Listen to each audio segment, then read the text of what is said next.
Master minds commerce చదవాలనుకునే 10th inter విద్యార్థుల తొలి ఎంపిక.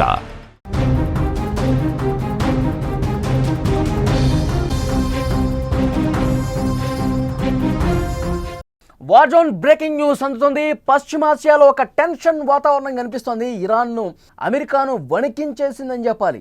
అమెరికా ఎయిర్ బేస్ల మీద మిసైళ్ల వర్షం కురిపించింది. ఖతార్ రాజధాని దోహాలో పలుచోట్ల పేలుళ్లు జరిగాయి. ఇరాక్లోని మిలిటరీ బేస్ల మీద కూడా దాడులు చేసింది ఇరాన్ దాడులను ట్రంప్ కూడా ధృవీకరించారు. దాడి తర్వాత యుద్ధం ముగిసింది అంటూ ట్రంప్ ట్వీట్ చేయటం, ఇప్పుడు ఇంకా యుద్ధం అనేది ముగియలేదు అని ఇరాన్ ప్రకటించేయటం, ఉదయం 4 గంటలకు మళ్ళీ ఇజ్రాయెల్ మీద అటాక్ దిగటం చూస్తుంటే ఈ యుద్ధం ఇంకా ఆగలేదు, చర్చలు ఇంకా ప్రారంభం కాలేదు, యుద్ధం కొనసాగుతూనే ఉంది అని పరిస్థితి కనిపిస్తోంది. ఇరాన్ భయపడలేదు, చెప్పి మరీ అమెరికాను కొట్టింది. ఆదివారం తమ దేశంలో అణు స్థావరాల మీద అగ్రరాజ్యం దాడులకు ప్రతీకారం తీర్చుకుంది. పశ్చిమాసియాలో యుఎస్ ఎయిర్ బేస్లపై ఇరాన్ భీకర దాడులు చేసింది. మిసైళ్ల వర్షాన్ని కురిపించింది.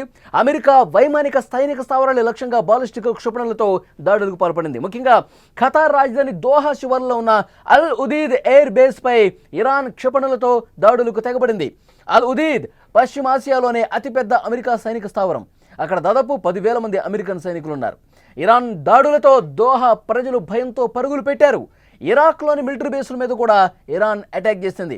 ఖతార్లో ఇరాన్ దాడి నేపథ్యంలో ఏ మేరకు నష్టం సంభవించిందో అమెరికా కానీ ఖతార్ కానీ వెల్లడించలేదు. అయితే ఇరాన్ చెప్పినట్టు ఇరాక్లో ఎక్కడా దాడులు జరగలేదని అమెరికా పేర్కొంది. ఖతార్తో దాడుల తర్వాత అమెరికా అధ్యక్షుడు డొనాల్డ్ ట్రంప్ అలర్ట్ అయ్యారు. అమెరికాలోని వైట్ హౌస్ వార్ రూమ్లో ఉన్నతాధికారులతో ఎమర్జెన్సీ మీటింగ్ పెట్టారు. ఇరాన్ చేసిన ఈ దాడుల తర్వాత అందరూ కూడా ఆశ్చర్యానికి గురి చేసేలా యుద్ధం ముగిసింది అంటూ ట్రంప్ ట్వీట్ చేశారు. సీజ్ ఫైర్కు ఇరాన్, ఇజ్రాయెల్ అంగీకరించాయని 12 రోజులుగా కొనసాగుతున్న యుద్ధం ఇక ముగిసింది అంటూ ఆయన సోషల్ మీడియా వేదికగా ఒక పోస్ట్ పెట్టినటువంటి పరిస్థితుంది. ఆ పోస్టుకు సంబంధించిన దృశ్యం కూడా మీరు స్క్రీన్ మీద చూస్తున్నారు. ఇరాన్ విదేశాంగ మంత్రి అబ్బాస్ అరాక్చీ స్పందిస్తూ తాము ఎలాంటి ఒప్పందం చేసుకోలేదు అన్నాడు. ప్రస్తుతానికి కాల్పుల విరమణ, సైనిక కార్యకలాపాల విరమణపై ఎలాంటి ఒప్పందం లేదు. అయితే టెల్ అవీవ్ మా ప్రజలపై చేస్తున్న ఈ దురాక్రమణను టెహరాన్ కాలమానం ప్రకారం ఉదయం 4 గంటలలోపు ఆపేయాలి. ఈ సంఘర్షణ కొనసాగించాలనే ఉద్దేశం అసలు మాకు లేదు. మా సైనిక కార్యకలాపాల విరమణపై తుది నిర్ణయం తర్వాత ప్రకటిస్తాం అని ఆయన చెప్పారు. తెల్లవారుజామున ఉదయం 4 గంటల తర్వాత ఇజ్రాయెల్ మళ్ళీ ఇరాన్ క్షిపణులు దూసుకొచ్చాయి. దీంతో పలుచోట్ల సైరన్ మోత కూడా మోగింది. ఇప్పుడు ట్రంప్ నెక్స్ట్ స్టెప్ ఏమిటి అన్నది ఆసక్తికరంగా మారింది. ఎందుకంటే తమపై దాడి చేస్తే ఊహించిన విధంగా విజృంభిస్తామని ట్రంప్ చెప్పారు. తమ ఎయిర్ బేస్లపై ఇరాన్ నేరుగా దాడి చేసిన తర్వాత యుద్ధం ముగిసింది అంటూ ట్వీట్ చేయటం, అలాగే తమకు పెద్దగా నష్టం జరగలేదని ఇరాన్ క్షిపణులు అడ్డుకున్నామని చెప్తూనే యుద్ధం ముగిసిందంటూ ఆయన చేసినటువంటి ప్రకటన ప్రస్తుతం గందరగోళానికి కారణమవుతోంది. ఇరాన్ అటాక్తో ట్రంప్ వైఖరి మారిందా, ట్రంప్ భయపడ్డా అనే చర్చ కూడా మొదలైంది. ఇటు ఖతార్ కూడా ఇరాన్పై దాడికి సిద్ధమవుతుందనే వార్తలు మరింత కలవరపెడుతున్నాయి. నెక్స్ట్ ఏం జరుగుతుందన్న ఒక ఉత్కంఠ అయితే కనిపిస్తోంది.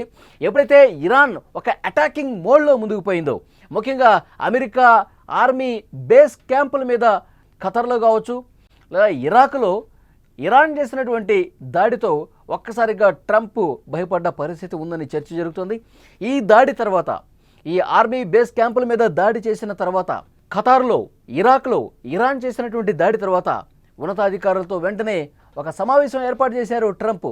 దాంట్లో పూర్తి స్థాయిలో చర్చ జరిగింది. ఇరాన్ అమెరికా మీద అటాక్ దిగటంతో, అమెరికా ఈ సైనిక క్యాంపుల మీద అటాక్ చేయడంతో ట్రంప్ ఆలోచనలో పడ్డట్టుగా తెలుస్తోంది. వెంటనే ట్రంప్ కూడా ఒక మీటింగ్ ఏర్పాటు చేసుకుని వెంటనే ఒక పోస్ట్ పెట్టేశారు. 2 దేశాల మధ్య చర్చలు జరుగుతున్నాయి, కాల్పుల విరమణకు రంగం సిద్ధమైంది, ఒక 12 గంటల్లోపే దీని మీద ఒక తుది నిర్ణయం రాబోతోంది, 2 దేశాలు కూడా శాంతి వైపు అడుగులు వేస్తున్నాయి, ఈ 2 దేశాలకు నేను అభినందనలు తెలియజేస్తున్నాను అంటూ ఒక పోస్ట్ పెట్టిన పరిస్థితుంది. వెంటనే ఇరాన్ కూడా రియాక్ట్ అయింది. ఇరాన్ మంత్రి ఒకడు దాని మీద మాట్లాడిన పరిస్థితుంది. ఇరాన్ మంత్రి ఏమన్నారంటే, ఈ ఒప్పందానికి సంబంధించి, కాల్పుల విరమణకు సంబంధించి ఎలాంటి ఒప్పందం జరగలేదు, ఇంకా దీనికి సంబంధించినటువంటి అభిప్రాయం మేము ఆలోచిస్తూ ఉన్నాం, ఇంకా ఎలాంటి డెసిషన్ తీసుకోలేదు అని మాట్లాడినట్టు పరిస్థితుంది. ఆ తర్వాత మళ్ళీ ఇరాన్ ఇజ్రాయెల్ మీద దాడి చేయడం, ఇజ్రాయెల్ మళ్ళీ ఇరాన్ మీద దాడి చేయడం, ఇది కొనసాగుతున్నటువంటి పరిస్థితి చాలా స్పష్టంగా కనిపిస్తోంది. ఎప్పుడైతే ఇరాన్ అణు కేంద్రాల మీద అమెరికా దాడి చేసిందో తప్పకుండా ప్రతీకారం తీర్చుకుంటాం, యుద్ధం మీరు స్టార్ట్ చేశారు, ముగింపు పలికేది మేమే అంటూ ఇరాన్ మాట్లాడేటువంటి పరిస్థితుంది. సో పశ్చిమాసియాలో ఒక రణరంగాన్ని తలపిస్తున్నటువంటి పరిస్థితి కనిపిస్తుంది. పశ్చిమాసియాలో ఉద్రిక్తతలు అంతకంతకు పెరుగుతున్నాయి. ట్రంప్ ఏదైతే పోస్ట్ పెట్టారో ఇంకా అది రెండు దేశాల సయోధ్యకు, రెండు దేశాలు కాల్పుల విరమణను ఏ మేరకు అంగీకరిస్తాయనేది కూడా ఒక పెద్ద క్వశ్చన్ మార్క్గా కనిపిస్తుంది.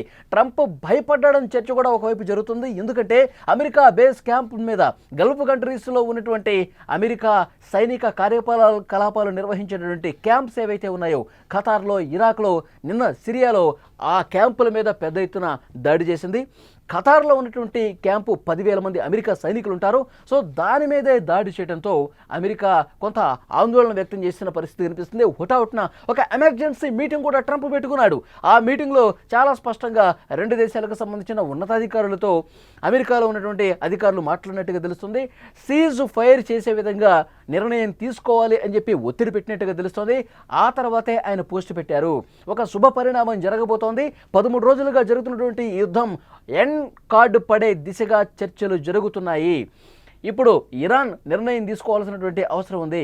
రెండు దేశాలు కనుక ఈ సీజ్ ఫైర్కు, కాల్పుల విరమణకు, సైనిక కార్యకలాపాల విరమణకు అంగీకారం తెలిపితే ఒక మంచి పరిణామం కనిపిస్తుందని చెప్పి ట్రంప్ మాట్లాడిన పరిస్థితుంది. ఒక 12 గంటల్లోనే సీజ్ ఫైర్ జరగబోతుంది. ఇప్పటికే ఆల్మోస్ట్ చర్చలు జరిగినాయి అని చెప్పి ట్రంప్ మాట్లాడిన పరిస్థితుంది.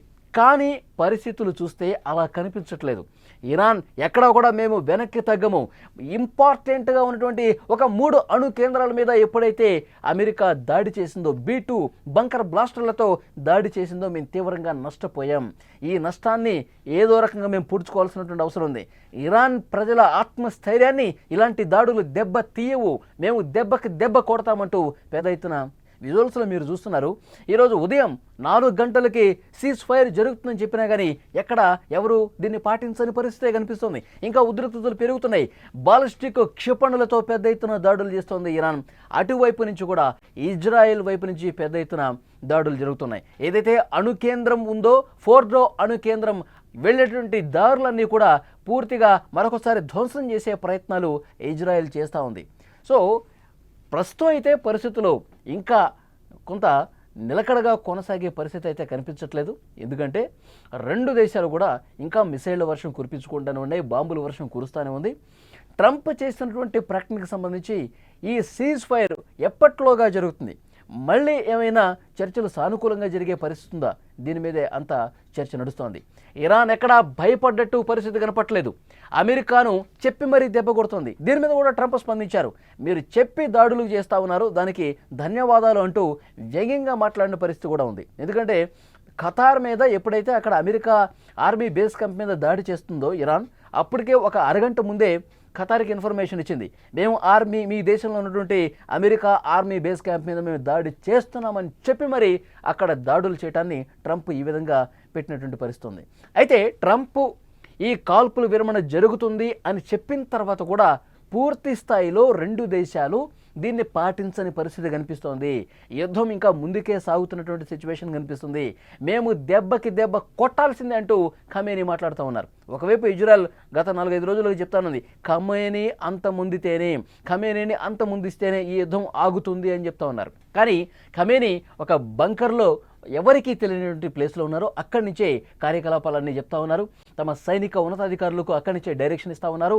వదిలిపెట్టేది లేదు, యుద్ధం వాళ్ళు స్టార్ట్ చేశారు, దొంగ దెబ్బ కొట్టారు, అంతర్జాతీయ చట్టాలను ఉల్లంఘించి మన అణు కేంద్రాలని ధ్వంసం చేశారు. కానీ మనం కామ్గా కూర్చునే పరిస్థితి లేదు, దెబ్బకి దెబ్బ కొడతాం. అమెరికా ఇప్పుడు మాకు ప్రధాన ప్రత్యర్థి ఇజ్రాయెల్ కాదు, అమెరికా ఆర్మీ బేస్ క్యాంపుల్ని మనం నిర్వీర్యం చేయాల్సినటువంటి అవసరం ఉంది. అమెరికా వెన్నులో వడుగు పుట్టే విధంగా మనం ఇప్పటికే చాలా నష్టపోయాం. ఈ నష్టం ఇక ఎంతవరకు జరుగుతుందో మనకు తెలియదు. కానీ అమెరికా కూడా తగిన మూల్యం చెల్లించుకోక తప్పదు, అమెరికా కూడా భయపడే పరిస్థితి రావాలి అని తీవ్రంగా హెచ్చరికలు జారీ చేస్తూ ముఖ్యంగా గల్ఫ్ కంట్రీస్లో ఉన్నటువంటి అమెరికా ఆర్మీ బేస్ క్యాంపుల మీద క్షిపణుల వర్షం కురిపిస్తోంది. దాంతోనే హుటాహుటిన ట్రంప్ ఒక మీటింగ్ ఏర్పాటు చేసుకుని కాల్పుల విరమణకు ముందుకు రావాలి, ఆల్రెడీ చర్చలు జరుగుతున్నాయి, 12 గంటలకు కొలిక్కొస్తుందని చెప్పి ప్రకటన చేసినటువంటి పరిస్థితి. దీంతో ట్రంప్ భయపడ్డా అన్న చర్చ అయితే మొదలైంది.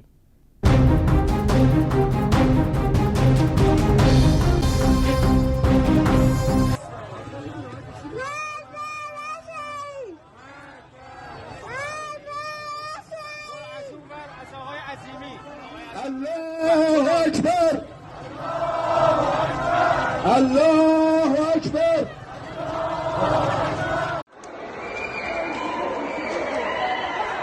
فين الهربوا